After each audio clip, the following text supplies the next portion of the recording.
नमस्कार and I welcome you all to DRX mentor. मैं हूं डॉक्टर जयंत और आज की वीडियो में डिस्कस करने वाले हैं रेलवे फार्मासिस्ट की प्रिपरेशन के बारे में कि स्ट्रेटजी हमारी कैसी रहनी चाहिए सो दैट हमारा सिलेक्शन हो सके।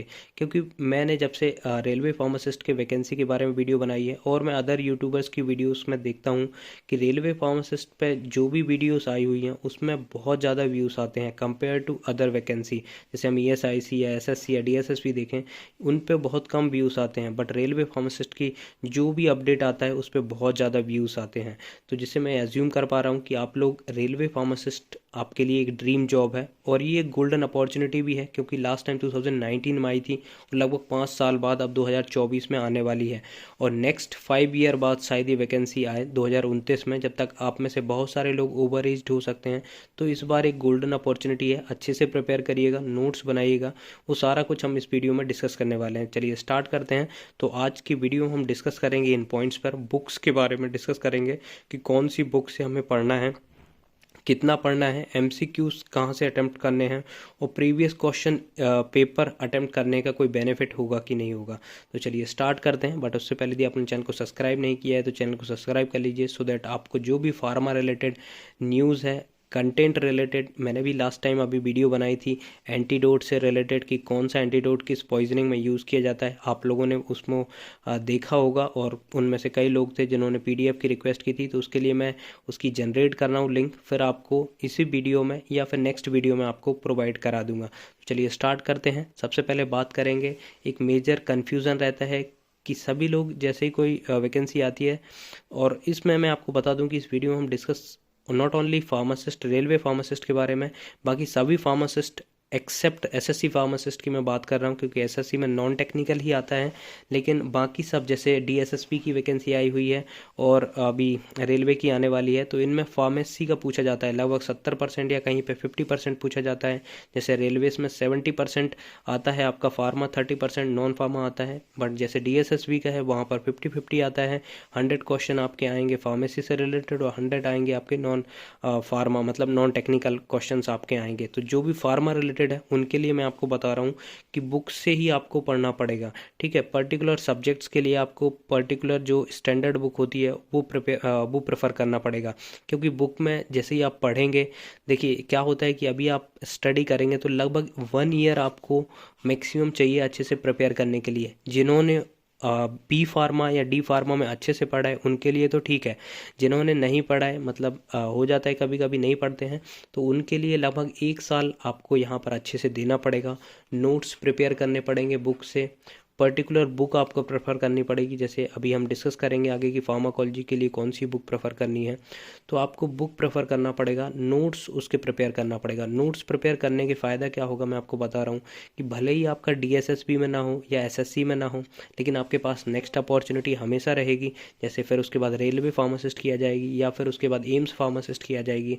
यदि आपने नोट्स प्रिपेयर करे हैं तो फिर से आपको रिटर्न बुक्स की ओर नहीं जाना पड़ेगा, आपके पास ऑलरेडी नोट्स प्रिपेयर हैं, आप उनको रिवाइज करेंगे। ठीक है, रिवाइज करेंगे तो आपका सारा कुछ क्लियर हो जाएगा। ठीक है, आपको ज़्यादा ओवर बर्डन नहीं पड़ेगा, क्योंकि फिर से आप बुक की ओर जाएंगे तो आपको पर्टिकुलरली वर्ड टू वर्ड पढ़ना पड़ेगा। लेकिन आपने नोट्स बनाए हुए हैं, एक पर्टिकुलर अच्छे से नोट्स बनाइएगा आप। नोट्स बनाने से आपका रिवीजन हो जाएगा और फिर कोई भी वैकेंसी आए जस्ट आपको रिवाइज करना है, आपका मैक्सिमम जॉब जो है वो कंप्लीट हो जाएगी। ठीक है, तो अब पढ़ना कैसे है उसके बारे में बता दूं आपको। जैसे अब मेजर सब्जेक्ट्स पे आपको पहले फोकस करना है। मेजर सब्जेक्ट्स में कौन कौन से सब्जेक्ट्स आते हैं, जैसा कि आपको पता है फार्माकोलॉजी हमारा एक मेजर सब्जेक्ट्स होता है जहाँ से कि मैक्सिमम क्वेश्चन आते हैं। फार्मास्यूटिक्स हो गया, फार्माकोग्नोसी हो गया। तो सबसे पहले आपको फार्माकोलॉजी से स्टार्ट करना है। तो फार्माकोलॉजी में आपको क्या पढ़ना है मैं आपको बता देता हूँ। फार्माकोलॉजी में जो मैक्सिमम क्वेश्चन आते हैं वो क्लासिफिकेशन से आपके आ जाते हैं या फिर उनकी इंडिकेशन से आ जाते हैं। जैसे पर्टिकुलर कोई ड्रग है, जैसे मेटफॉर्मिन है, उसका यूज़ क्या होता है, तो वो डायबिटिक होती है। सेकेंड, उसका जो पूछ लिया जाता है वो मैकेनिज्म ऑफ एक्शन पूछ लिया जाता है कि पर्टिकुलर जो ड्रग है उसका मैकेनिज्म ऑफ एक्शन क्या है। ठीक है, तो जैसे लोसर्टान होगी, वो 81 एंटागोनिस्ट होती है, ये पूछा जा चुका है। लोसर्टान का मैकेनिज्म ऑफ एक्शन क्या होता है, वो 81 एंटागोनिस्ट होती है।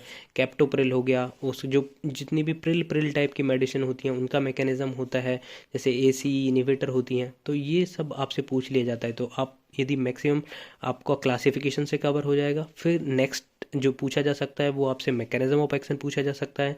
थर्ड आपसे पूछा जा सकता है जो नोन साइड इफ़ेक्ट्स होते हैं ड्रग के, ठीक है, वो पूछ लिए जाते हैं। जैसे कि आपका बेनकोमाइसिन हो गया, तो ये होता है इसका रेडमैन सिंड्रोम।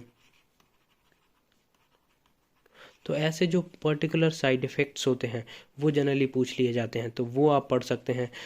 थर्ड जो पूछा जाता है वो डोज के बारे में पूछा जाता है। डोज जनरली बहुत कम पूछा जाता है। मैंने CGHS क्लियर किया हुआ है, तो CGHS 2019 तक खुद एग्ज़ाम कराता था, उस टाइम तक डोज भी पूछे जाते थे। जैसे मेरे टाइम पे डाइजेपाम का डोज पूछा गया था, तो डोज भी पूछ लिए जाते हैं। और फिर नेक्स्ट होता है कि आपसे ड्रग इन प्रेगनेंसी पूछ लिया जाता है कि कौन सी ड्रग कि प्रेगनेंसी में सेफ़ होती है, क्या फिर वो हार्मफुल होती है, तो वो आपसे पूछ लिया जाता है। ठीक है, तो ये सब कवर करने के लिए आप ये बुक प्रेफर कर सकते हैं।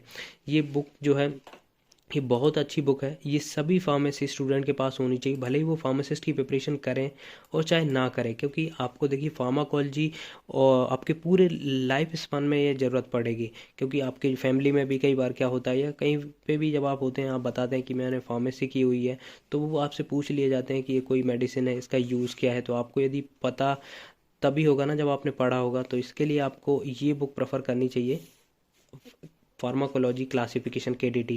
तो इस बुक में सभी कुछ दिया हुआ है। यदि आपके पास ये बुक नहीं है तो मैंने लिंक डिस्क्रिप्शन में दी हुई है, मात्र 200-250 रुपये की बुक है, ये आप ऑनलाइन ऑर्डर भी कर सकते हैं, ये आपके पास बुक होनी चाहिए। ठीक है, तो इससे आप कवर कर सकते हैं क्लासिफिकेशन सारे, इसमें सारा इंडिकेशन भी दिया हुआ है और मैकेनिज्म ऑफ एक्शन भी यहाँ पे दिया हुआ है। थर्ड इसमें आपको डोजेस भी मिल जाएंगे, तो इससे लगभग आपके 3 पॉइंट कवर हो जाएंगे। एक तो क्लासिफिकेशन हो जाएगा, मैकेनिज्म ऑफ एक्शन हो जाएगा कवर, इंडिकेशन हो जाएगा और डोजेस कवर हो जाएंगे। फिर यदि आपके पास टाइम मिलता है तो आप और जो मोटी वाली आती है KDT की एसेंशियल फार्माकोलॉजी, उसको प्रेफर कर सकते हैं। उसमें साइड इफ़ेक्ट्स वगैरह और ड्रग इन प्रेगनेंसी वगैरह वहाँ से आप कवर कर सकते हैं। बट आपको कम से कम एक क्लासिफिकेशन डेली का बनाना चाहिए कि मुझे एक क्लासिफिकेशन डेली याद करना है।